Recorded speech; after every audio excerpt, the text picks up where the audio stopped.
이 이스라엘 백성을 책의 백성이라고 이렇게 이름을 붙이게 됩니다. 그런데 그들이 말하는 책이라고 하는 것은 또 구약성서를 말하고 또 탈무드를 말하게 되지만은 이 강단에서 머리로부터 이론으로부터 나온 것이 아니라 경험을 바탕으로 한 회상과 기억이라고 하는 것이죠. 책의 백성이라고 하는 얘기는 하나님께서 어떻게 우리 가운데 일하셨고 행동하셨고 역사하셨던가를 그대로 기록하고 기억하며 그것을 회상하면서 오늘 우리의 삶 가운데 함께 하시는 하나님의 은혜를 사모한다라고 하는 것이죠. 말의 뜻은 그들의 신앙은 경험이 그리고 연단이 바탕이 되었다라고 하는 것입니다. 이 교육이란 말을 끄집어낸다, 에듀카레라고 하는 라틴어에서 말하게 되었을 때 속에 있는 것을 끄집어낸다라고 하는 말을 쓰게 되는데 히브리 말로는 샤난이라는 말을 쓰게 됩니다. 그 말의 뜻은 콕콕 찌른다라고 하는 것이죠. 못을 갖고 바늘을 갖고 나사를 갖고 여러분의 몸뚱아리를 콕콕 찌르게 되면은 여러분은 통증을 느낄 것이고 그 통증의 기억들은 잊지 못할 것입니다. 그런 것처럼 하나님께서 우리를 훈련시키고 연단시켜서 교육시켰던 것은 바로 샤난, 콕콕 찌르는 연단과 훈련의 과정이었다라고 하는 것이죠. 그리고 그 모든 것을 이기고 극복하여서 궁극적인 하나님의 승리를 이스라엘 백성들 가운데 주셨다라고 하는 것이죠. 오늘 본문을 보게 되면 다윗의 쓰라린 경험들이 있는 것을 보게 됩니다. 앞에 제목이 뭡니까? 다윗이 아비멜렉 앞에서 미친 채 하다가 쫓겨나서 지은 시라고 이렇게 써 있습니다. 그 배경이 사무엘상 21장 말씀 가운데 기록되어져 있는 것이죠.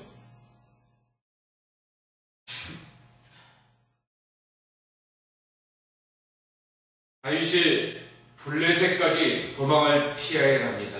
누구 때문에 그렇습니까? 사울왕의 핍박과 환란을 피하여서 블레셋 땅까지 가게 되었던 것이죠.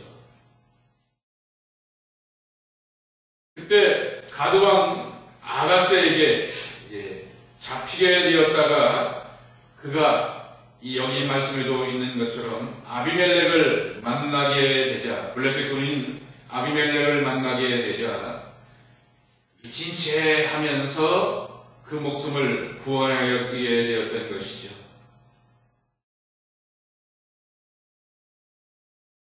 이스라엘 사람들에게 있어서 철천지 원수는 이 블레셋 사람들이었습니다. 또 다윗의 시대 때 블레셋 사람들에게서는 큰 상처와 자존심의 아픔이 있었던 것이죠. 자존심 상하는 아픔이 있었던 것이죠. 그건 뭡니까? 자기들의 특별한 장수였던 골리앗이 저 다윗 앞에서 허무하고 무기력하게 죽임을 당하게 되었던 것이죠. 그런데 그런 다윗이 이 땅인 이 가드 지역에 가게 되었을 때 거기서 만나게 되었던 것입니다. 원수는 어디서 만난다고?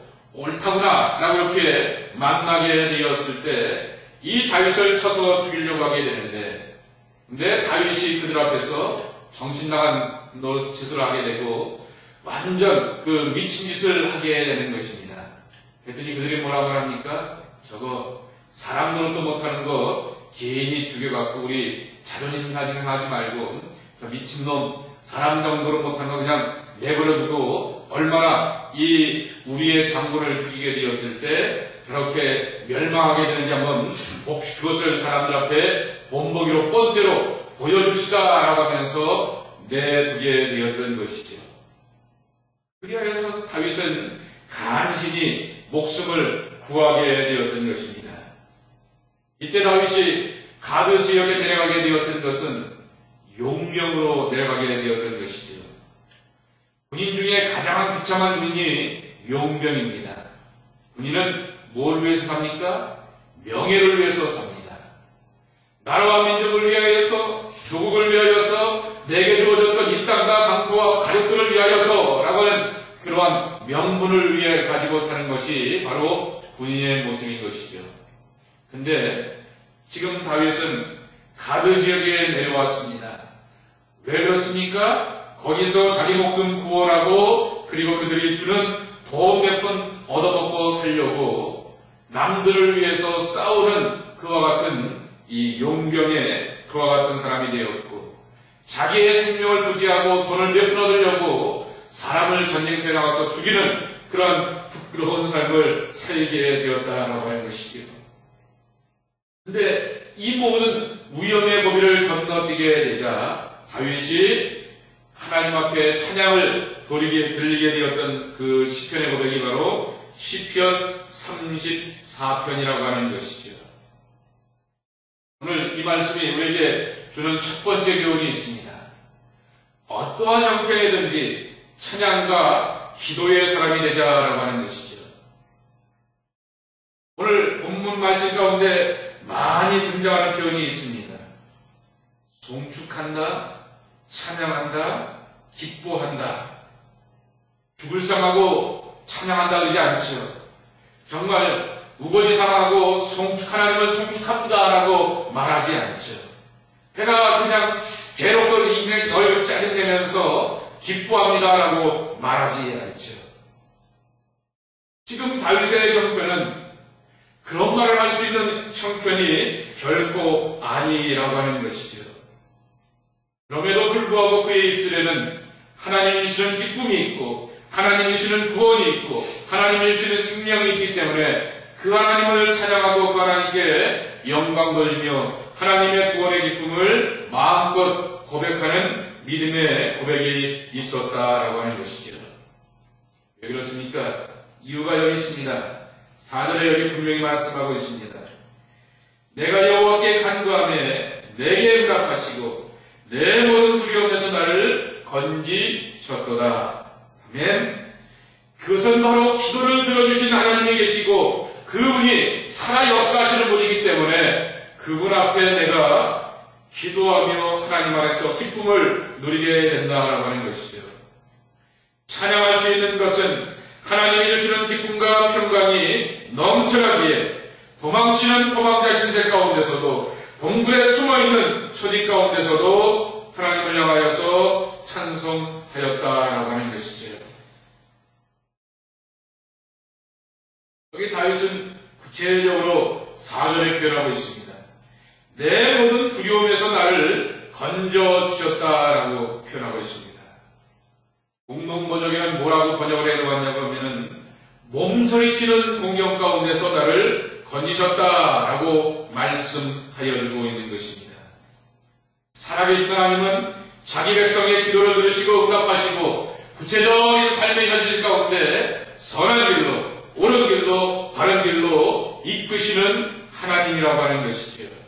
우리는 어떠한 형편에서든지 자족하며 하나님을 찬양하는 사람들로 살아가야 된다라고 하는 사실을 다윗을 통해서 배우게 됩니다. 사도 바울의 생애를 통하여서 찾아볼 수가 있게 됩니다. 그리고 이 모든 것을 이기게 하시는 하나님의 은혜가 있음을 우리는 잊지 말아야 할 것입니다. 능력의 근원이 되시는 하나님, 그 하나님을 붙들고 그 하나님의 도우심을 구하며 기도하며 살게 되었을 때 하나님께서 여러분의 기도와 간구 가운데 역사하시고 응답하여 주셔서 찬양과 기쁨이 끊임없는 복된 삶이 되시기를 주님의 이름으로 축원을 드립니다. 두 번째로 하나님을 찾고 예비하는 자가 누리고 있는 만족을 우리에게 가르쳐주고 있습니다. 다시 표현한다고 하면 여러분이 하나님을 믿고 하나님을 찾고 하나님을 의지하는 사람이라고 하면 거기에 영혼의 만족이 있고 심령의 만족이 있냐라고 하는 것이죠. 10절에 보면 이런 표현이 있습니다. 젊은 사자는 궁핍하여 죽일지라도 여호와를 찾는 자는 모든 좋은 곳에 부족함이 없으리로다 라고 이렇게 말씀하고 있는 것이죠. 빵의 만족을 허락해 주실 뿐만 아니라 심령의 만족, 영혼의 평안을 하나님께서 허락하신다라고 고백하고 있는 것이지요. 8절과 9절 말씀을 보시게 되면 여호와를 경외하라. 그를 경외하는 자에게 부족함이 없도다라고 하면서 반복하여서 표현하고 있는 것을 보게 되죠. 경외한다. 그것은 두렵다라고 하는 말입니다. 두렵다라는 얘기는 저 사람이 무시무시하고 살벌해서 두렵다라고 하는 그러한 뜻이 아닌 것입니다. 거룩의 경험을 그가 하게 되었다라고 하는 것이죠.